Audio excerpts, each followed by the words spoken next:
C'est incroyable à quelle vitesse les choses peuvent être oubliées quand personne n'a plus de connaissances directes pour en parler. Vous connaissez peut-être la vie de vos grands-parents, mais que savez-vous de leurs grands-parents? Connaissez-vous la situation de votre famille 200 ans avant votre naissance? Si la réponse est non, comment pouvons-nous espérer comprendre pleinement les mystères d'un passé lointain? Numéro 1. La dalle Saint-Bélec.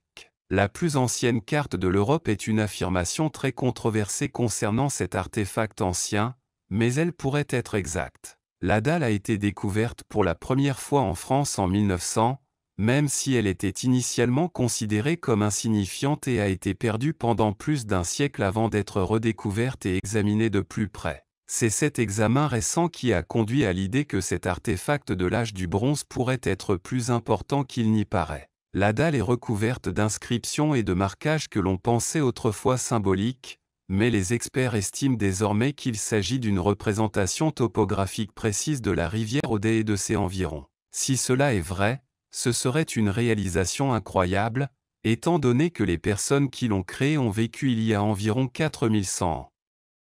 Si l'on interprète la dalle comme une carte, elle peut probablement être considérée comme une indication du territoire ayant appartenu à un chef ou à un roi de l'époque. Le fait que la dalle ait été intentionnellement brûlée, brisée puis enterrée pourrait représenter la conquête du territoire par une autre entité.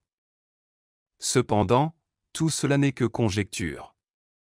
L'idée selon laquelle il s'agit de la plus ancienne carte d'Europe est rapidement acceptée comme une réalité. Numéro 2. La villa gallo-romaine de Langaéron. En novembre 2016, les archéologues travaillant sur un site proche du village de Langaéron, en Bretagne, en France, ont été récompensés de leurs efforts par la découverte d'une immense villa gallo-romaine. La villa se compose de plusieurs bâtiments disposés en forme de H, autour d'un patio entouré de galeries à colonnes. Le patio couvre à lui seul plus de 16 000 pieds carrés. L'emplacement de la villa, qui remonte au 1er siècle, a probablement été choisi pour la vue imprenable qu'elle offrait sur le Rhin. Les preuves archéologiques sur le site suggèrent que la propriété a été agrandie à plusieurs reprises après sa construction et est restée utilisée jusqu'au 1er siècle. 17e siècle. 4. La structure la plus impressionnante restante est peut-être le complexe thermal, qui couvre plus de 4300 pieds carrés et comprend une piscine chaude, une piscine froide, un bain de pieds et un caldarium avec sauna et jacuzzi. Celui qui y vivait devait être immensément riche, mais aucun élément d'identification n'a été trouvé sur le site.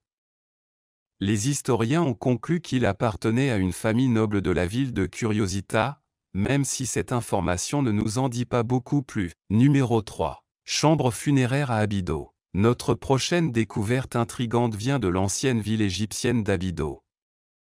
En novembre 2016, des archéologues ont localisé le site d'une chambre funéraire en briques crues, qui semble avoir servi de lieu de sépulture pour un navire funéraire du roi il y a environ 3800 ans. Le navire était le seul objet physique dans la chambre funéraire, mais pour une raison quelconque, il était accompagné de dessins d'une flotte entière de navires similaires sur les murs, soit un total de 120. Il est probable que le navire appartenait à un roi de la 12e dynastie, connu sous le nom de Senusret II, puisque sa tombe a été située à proximité du site.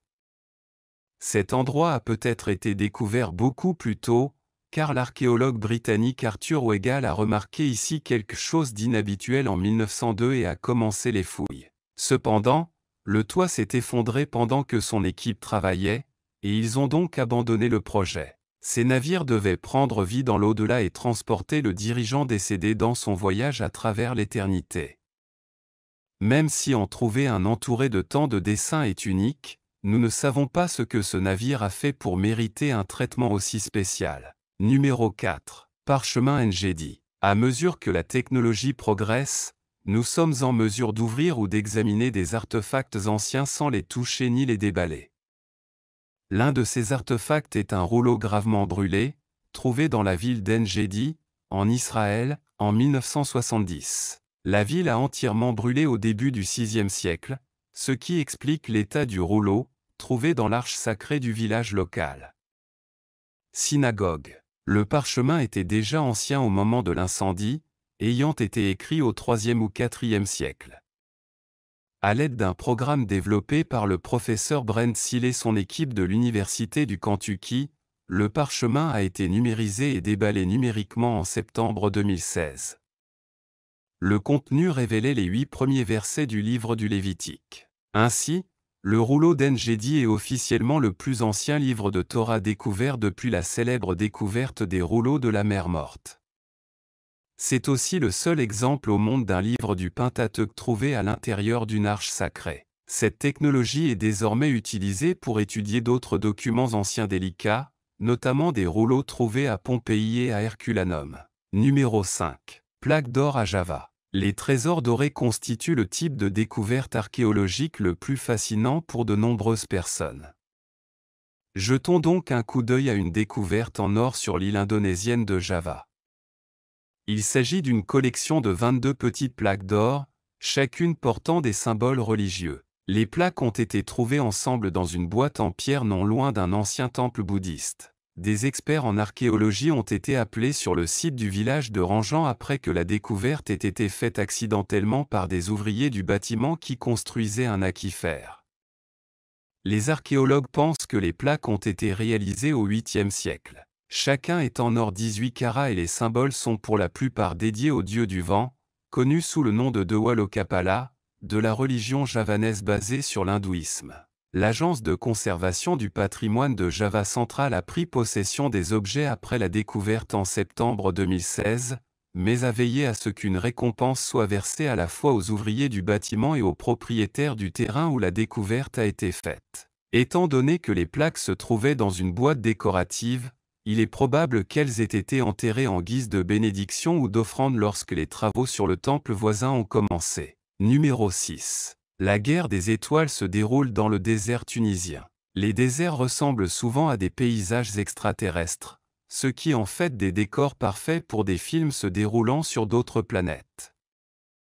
Dans le désert tunisien, vous pourrez visiter des lieux emblématiques de la saga Star Wars, notamment des trilogies originales et préquelles. Ces décors représentent la planète fictive Tatooine, qui abrite des personnages comme Luke et Anakin Skywalker. Les lieux autour de Matmata et Nefta offrent un aperçu de l'héritage des films et de leur impact sur la culture pop et le paysage local.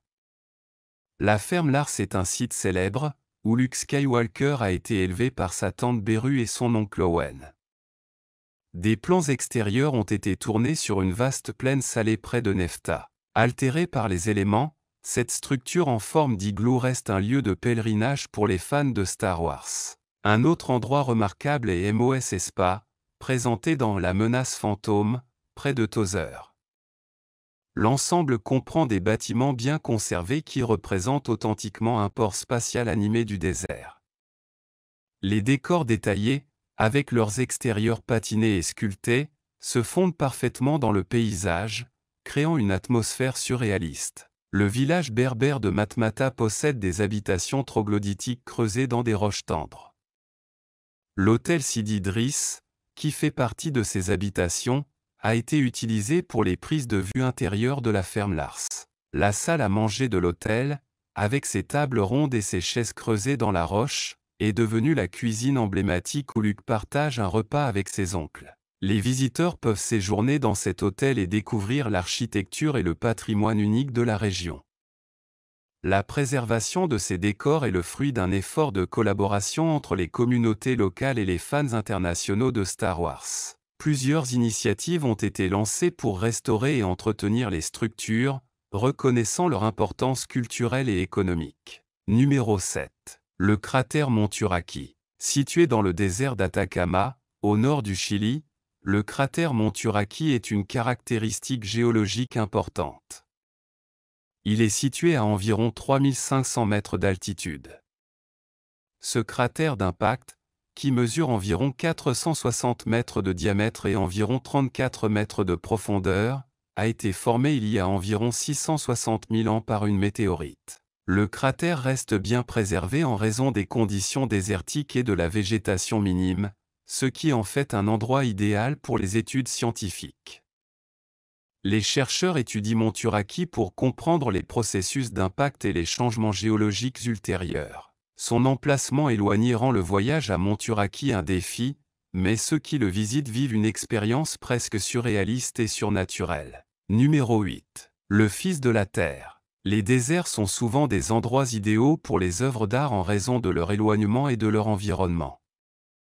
L'un des plus uniques est le Fils de la Terre, situé dans le désert de Gobi, dans la province du Gansu, en Chine. Créé par le professeur Dong Shuyang de l'université Tsinghua, cette sculpture mesure 15 mètres de long, 9 mètres de large et 4,3 mètres de haut. En forme de bébé géant allongé sur le sol, il symbolise le lien de l'humanité avec la Terre et cherche à sensibiliser à la conservation et à la protection de l'environnement. Fabriquée à partir d'un épais grès rouge extrait à proximité, la sculpture a été offerte à la communauté locale par l'artiste. Depuis lors, il est devenu un point de repère régional, attirant des touristes de villes comme Guangzhou. Le nom de la sculpture, le Fils de la Terre, a une signification importante dans plusieurs cultures, faisant référence à des dieux ou à des personnages importants. Il invite les personnes de toute confession à réfléchir à leur place dans le monde et à leur impact environnemental, en promouvant l'unité et l'action collective pour un avenir meilleur pour nous tous. Numéro 9. Les yardangs. Les yardans sont de grandes structures en forme de crête que l'on trouve dans les déserts, formées au fil des milliers d'années par l'érosion éolienne. Ces éléments profilés, sculptés par le sable et la poussière, créent des paysages d'un autre monde, présents dans les déserts du monde entier, du Gobi en Asie au désert d'Atacama en Amérique du Sud. Ils fournissent des informations précieuses sur les processus géologiques dans les environnements arides. Le terme « yardang » vient de la langue turque d'Asie centrale, où ils ont été décrits scientifiquement pour la première fois. Ils se forment dans des zones de roches sédimentaires molles, comme le grès ou les cendres volcaniques. Le vent, transportant des particules abrasives, érode le matériau le plus mou, laissant des crêtes résistantes. Ces formes s'alignent sur la direction du vent dominant, donnant aux yardans leur aspect épuré. Les yardans peuvent aller de petites crêtes, appelées yardanglais, à des structures massives qui dominent le paysage. Les plus grands se trouvent dans des régions où l'activité éolienne est continue depuis des millions d'années, comme le désert de Lu en Iran. Sa formation dépend de la vitesse du vent, de la composition rocheuse et des conditions météorologiques. Les vents forts peuvent transporter davantage de particules abrasives, érodant ainsi efficacement les surfaces rocheuses, tandis que les matériaux plus mous s'érodent plus rapidement. Le manque de végétation dans les déserts permet une circulation du vent sans obstruction, facilitant la formation de yardans. Celles-ci ne sont pas uniques à la Terre, car des structures similaires ont été trouvées sur Mars et sur Titan, la plus grande lune de Saturne, indiquant des conditions arides et des vents continus sur ces corps célestes, ce qui est assez impressionnant. Numéro 10. Le tombeau de Qasr al-Farid dans le désert saoudien. Et si on vous disait qu'un immense tombeau se trouve au milieu de nulle part? Assez effrayant, non? Eh bien, dans le nord-est de l'Arabie saoudite, un mystérieux bâtiment massif se trouve sur le sable, il s'agit d'un tombeau. C'est vrai, ce château solitaire, comme on l'appelle, est le tombeau de Qasr al-Farid. Il est creusé dans un rocher qui semble surgir littéralement de nulle part. Apparemment, le tombeau a été construit par la civilisation nabatéenne il y a 2000 ans. La même connaissance minutieuse de la sculpture sur pierre a été retrouvée dans la nécropole d'Egra. Depuis que le tombeau de Qasr al-Farid surgit littéralement de nulle part dans le désert, de nombreux chercheurs s'interrogent sur ses origines.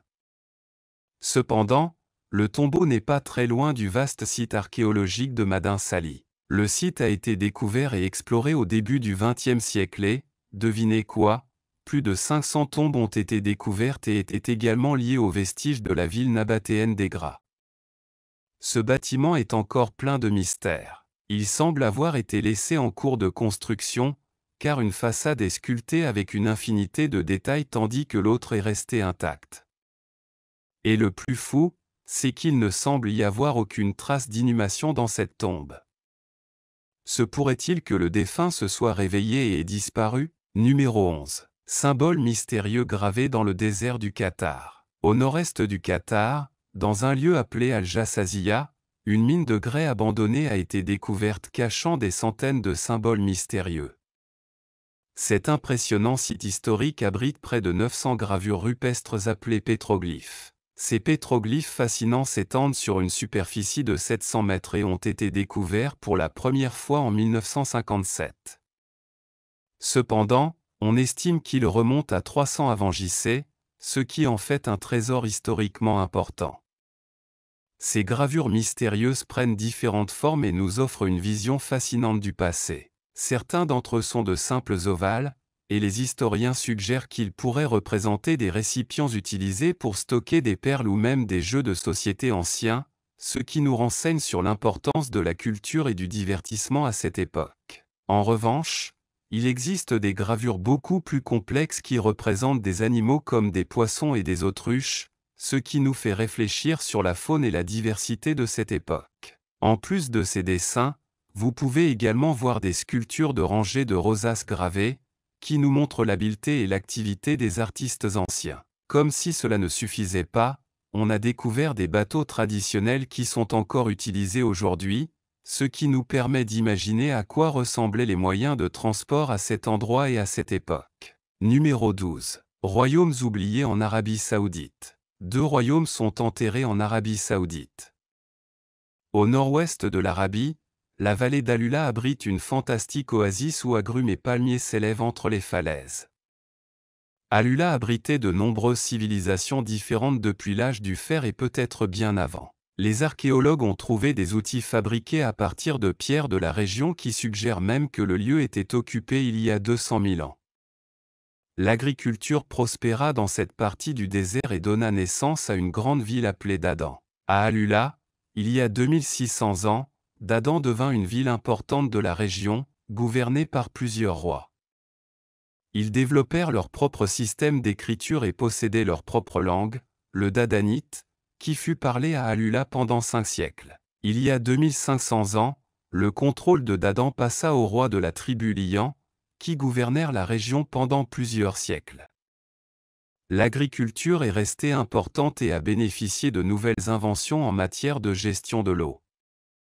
Les gens avaient leur propre dieu et lieu de culte dans les montagnes proches de la ville. Actuellement, des fouilles et des études sur les cultures des peuples d'Adani et Liani sont en cours dans toute la vallée d'Alula. Des découvertes continuent d'être faites qui révèlent leur talent artistique et leur créativité. Chaque nouvelle découverte démontre que le désert, autrefois considéré comme vide, a toujours été plein de vie. Numéro 13. Dune rouge. À première vue, il semble qu'il s'agisse de la planète rouge, mais la réalité est qu'il s'agit des dunes rouges de Pacula, situées dans la municipalité de Pacula, dans l'état d'Hidalgo, au Mexique. Cet endroit est tellement irréel qu'il ressemble à la planète Mars et est même connu par les locaux sous le nom de planète rouge.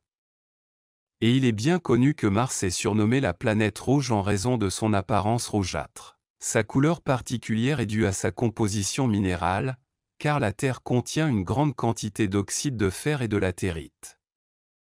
C'est cette composition qui lui donne sa couleur rougeâtre caractéristique. La couleur est mieux perçue pendant la saison hivernale, car avec la pluie, le sol a généralement un rouge plus intense. Durant cette saison, les dunes prennent une teinte qui ressort encore plus sous la lumière du soleil, créant un paysage impressionnant et unique. Une chose à prendre en compte si vous souhaitez visiter les lieux est que la saleté laisse des taches sur les vêtements et les chaussures. Il est donc conseillé de porter des vêtements et des chaussures que vous ne craignez pas de salir ou qui sont faciles à laver. La région est idéale pour des activités telles que la randonnée et la photographie. Les amoureux de la nature et les amoureux d'aventure trouveront dans ces dunes un cadre idéal pour explorer et capturer des moments inoubliables. De plus, la tranquillité des lieux permet de se déconnecter de l'agitation de la ville et de profiter d'un environnement naturel et serein. Si vous prévoyez une visite, n'oubliez pas d'apporter suffisamment d'eau, de protection solaire et un appareil photo pour immortaliser la beauté de ce paysage étonnant. Alors, si vous recherchez une destination insolite qui vous donne l'impression d'être sur une autre planète, les dunes rouges de Pacula sont une option à ne pas négliger. Numéro 14. Les dunes de sable qui chantent. Quand on pense à un désert chaud, on pense certainement aux dunes de sable. Bien que ces structures puissent bouger à cause du vent, certaines peuvent aussi chanter. Les dunes chantantes ou dunes grondantes produisent un son basse fréquence qui va d'un léger bourdonnement à un rugissement fort, semblable à celui d'un tambour lointain. Le son est créé par le mouvement des grains de sable lors d'une avalanche de sable ou d'un vent fort. Pour que les dunes chantent, les grains de sable doivent avoir une taille, une rondeur et une teneur en silice spécifiques, et le sable doit être sec et exempt d'impuretés. Lorsque ces conditions sont réunies, le frottement entre les grains génère des vibrations qui résonnent à travers la dune, créant ce son caractéristique. Plusieurs déserts du monde sont connus pour leurs dunes chantantes, notamment le Sahara en Afrique, le désert de Badin-Jaran en Chine, le désert du Namib en Namibie et le désert de Mojave aux États-Unis. Chaque endroit possède un son unique, influencé par les propriétés du sable et des formations dunaires. Le mécanisme exact derrière le chant des dunes est étudié depuis des années. Les chercheurs utilisent des expériences sur le terrain, des simulations en laboratoire et des modèles mathématiques pour comprendre la production sonore. Une théorie suggère que le mouvement synchronisé des grains de sable crée une onde stationnaire dans la dune, amplifiant le son. Une autre théorie propose que la couche superficielle de sable agit comme une cavité résonante, les collisions des grains étant la source du son. Malgré toutes les études, on ne sait toujours pas pourquoi certaines dunes produisent du son alors que d'autres n'en produisent pas, même dans des conditions similaires. Le rôle des facteurs environnementaux tels que l'humidité et la température n'est pas non plus entièrement compris. Les anciens voyageurs et nomades utilisaient souvent ces sons pour la navigation, interprétant leur direction et leur intensité pour les aider à guider leur chemin.